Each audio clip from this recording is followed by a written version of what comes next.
네, 앞서 전해드린 대로요. 이 미국 연준이 18일 기준금리를 동결하면서 인상 시기에 대한 궁금증이 더욱 커지고 있습니다. 애초 방침대로 연내 금리를 인상할 것이란 전망이 여전한 상황이기도 하고요. 이 내년으로 미룰 것이라는 관측도 점점 고개를 들고 있습니다.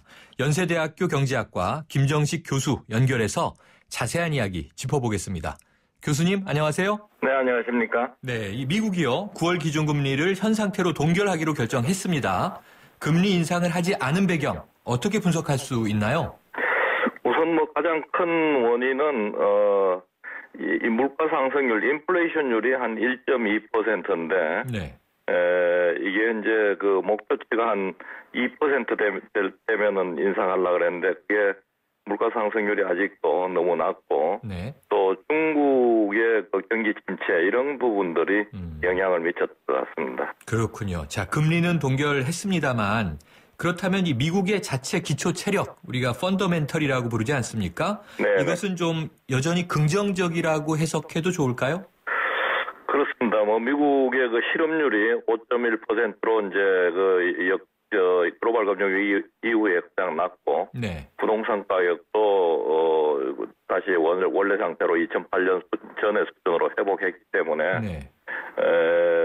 물가 상승 압력이 지금은 인플레이션이 좀 낮지만은 연준의 이장도 이제 높아질 것이다 이렇게 전망하고 있습니다. 그렇군요. 자, 이제 미국 경기가 좀 나아질 것이다라는 전망인데 아직은 이제 신중했기 때문에 금리를 동결한 걸 텐데요. 이 최근에 경기 선행성을 나타내는 지표들이 모두 둔화되는 흐름을 보이고 있어서 또 미국의 내년 상반기 경제가 좀 우려스러운 거 아니냐 이런 조짐, 이 분석도 나옵니다. 교수님은 어떻게 보세요? 그런 면도 좀 있을 수가 있습니다. 왜냐하면은 그동안에 이제 미국 경기가 좀 살아난 것이, 네. 돈을 많이 풀어가지고 살아났는데, 이제 양적 완화를 축소하니까 경기가 약간 좀 살아나지 않지 않느냐, 좀 네. 경기가 다시 침체되지 않느냐 이런 우려가 있는 것도 사실이고, 네. 또 중국 경제가 너무 침체되니까 중국이 이제 미국이 수출하는 부분도 좀 위축되면서 그런 내년도 경기가 조금 우려되지 않느냐 이런 염려도 있는 것이 사실입니다. 네, 제 교수님께서 지금 이 중국 경제를 좀 의식한 것 아니냐 하는 점도 짚어주셨는데요. 중국 경제가 최근에 글로벌 경제 불안의 주된 원인으로 작용하고 있지 않습니까? 네네. 그럼 중국 경제가 이번에 미국 금리 인상 결정과 관련해서 중요한 포인트가 될 것이다 이런 견해도 있었는데 중국 경제는 앞으로 어떤 방향으로 갈 것으로 예상하세요? 중국 경제는 조금 우리가 우려스럽다 이렇게 볼 수가 있고요. 네. 왜냐하면 동안에 중국 경제가 이제 수출 위주로 해가지고 성장을 해왔는데, 네. 그러기 위해서 환율을 많이 이렇게 올려야 수출이 늘어날 수가 있습니다. 그런데 중국이 최근에 환율을 좀 안정시키려고 노력을 하고 있고요. 네. 안 올리려고 그렇게 노력을 하고 있고, 또 내수 위주로 성장을 하겠다 이런 얘기도 하고 있고, 또 질 위주로 신창타이라 그래가지고 신상태다 이렇게 해서 네. 성장률을 조금 낮추더라도 그 환경이라든지 이런 부분을 중요시하겠다 이렇게 얘기를 하고 있기 때문에 네. 여러 가지 또 그 외에 중국의 이제 성장 동력이 좀 약화되는 임금 인상되면서 이런 면도 있고 해서 성장률이 이때까지는 한 7% 이상 유지했는데 올해 IMF에서는 한 6.8% 할 걸로 이렇게 보고 있고 내년도는 한 6.3%로 이렇게 떨어질 것이다 이렇게 전망하고 있습니다. 네. 그렇다면 중국 경제는 조금 성장률이 둔화될 것 같습니다. 내년도 중국 경제가 나빠지거나 불안정할 것이다라고 하는 이제 예측인데요. 자, 이 미국의 기준금리 동결이 그렇다면은 우리 국내 금융시장에는 어떤 영향을 줄 걸로 보세요? 이 일각에서는 미국의 금리 인상이 국내 경제에 미칠 파급력이 예전에 비해서는 크지 않을 것이다 이런 전망도 있긴 있던데 교수님 의견은 어떠세요? 그거는 이제 미국이 금리를 어느 정도 빨리 높이느냐 속도와 네. 폭에 따라서 달라진다고 볼 수가 있습니다. 네. 미국 경제가 회복이 지연되면서 금리 인상 속도가 늦어지고 금리를 많이 인상 폭이 크지 않을 경우에는 큰 문제가 없을 수도 있습니다만은 네.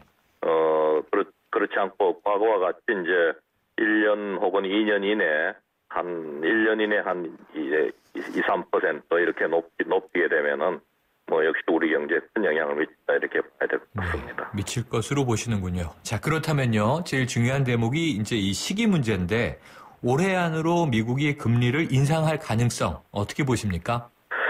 지금은 그 가능성이 이제 12월, 10월, 12월 또 내년 이렇게 세 가지 시나리오가 나오는데요. 네. 이번에 그 연준이 미국 중앙은행이 금리를 높지 않음으로 인해서 그 상당히 신뢰를 좀 잃었다 이렇게 볼 수가 있습니다. 네. 그리고 또 이 지금 금리 인상 시기도 상당히 좀 불확실해졌다 과거에 비해서. 네. 이렇게 볼 수가 있기 때문에 제 생각에는 12월이 아니면은 내년으로 이렇게 넘어갈 것 하지 않을까 이렇게 생각하고 있습니다. 12월이거나 혹은 내년으로 넘어간다. 네. 네. 그럼 만약 내년으로 금리 인상이 넘어가게 된다면요. 이 세계 금융시장에는 어떤 영향 미치게 될까요? 그 두 가지 방향에서 볼 수 있는데요. 하나는 이제 그만큼 미국 경제가 회복이 속도가 느리다 이렇게 해가지고 네. 그 세계 경제 이제 부정적으로 세계 경제가 이제 미국 경제가 너무 어려우니까 네. 세계 경제도 경기가 침체되는 이런 어려운 상황이 될 수가 있고요. 네.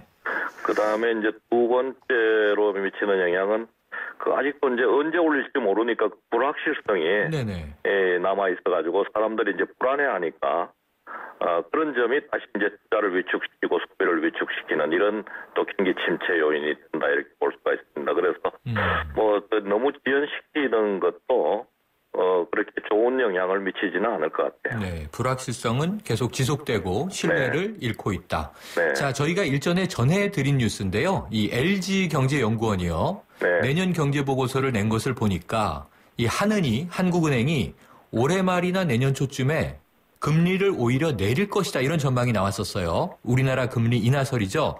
우리 금융당국이 금리 인하를 단행할 가능성 어떻게 보세요? 올해 성장률이 상당히 좀 낮아질 걸로 보고 있고, 네. 내년도 성장률은 더 낮아질 것이다. 이렇게 좀 비관적으로 보는 경우가 많습니다. 왜냐하면은 중국 경기, 우리의 제일 큰 수출 대상국인 네. 중국 경기가 침체되고 또 미국 금리에 대한 어떤 불확실성도 있기 때문에, 네. 그래서 만약 이렇게 성장률이 낮아지면은, 또 미국이 금리를 인상을 지연시키는 이런 상황에서, 네. 한국은행이 올해 혹은 내년 초에 금리를 추가적으로 인하할 가능성은 남아있다 이렇게 볼 수가 있습니다. 야, 그런데 만에 하나 미국이 금리를 올리고 우리가 금리를 내리면요. 네. 지금도 문제가 되고 있는 이 해외 자본 유출은 더 심화되는 거 아닙니까? 그렇습니다.